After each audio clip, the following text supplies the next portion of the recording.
बिस्मिल्लाहिर्रहमानिर्रहीम। अस्सलामु अलैकुम।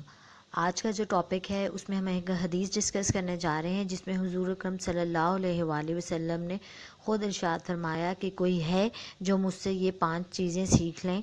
आपने हज़रत अबू हुरैरा रज़ी अल्लाह अन्हु का हाथ पकड़ा और उनसे फरमाया कि ये 5 चीज़ें मुझसे सीखो। हज़रत अबू हुरैरा के मुतालिक मशहूर है कि वो जब भी हदीस सुनते तो उसको फ़ौरी याद करने की तरफ मतवज्जा हो जाते। चलते हैं डिटेल्स की तरफ।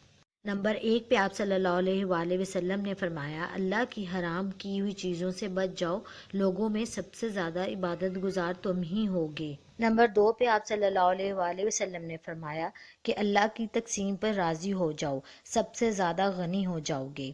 नंबर 3 पे आप सल्लल्लाहु अलैहि वसल्लम ने फरमाया, पड़ोसी के साथ अच्छा सलूक करना हो करो ताकि तुम अच्छे मोमिन बन जाओ। नंबर 4 पे आप सल्लल्लाहु अलैहि वसल्लम ने फरमाया, जो अपने लिए पसंद करते हो वही अपने भाई के लिए पसंद करो, फिर तुम कामिल मुसलमान बन जाओगे। नंबर 5 पे आपने फरमाया, ज़्यादा हंसा ना करो, ज़्यादा हंसना दिल मुर्दा कर देता है। जज़ाकल्लाहु खैरा। सदका समझ के आगे शेयर करें। वीडियो अच्छी लगी हो तो लाइक कर दें।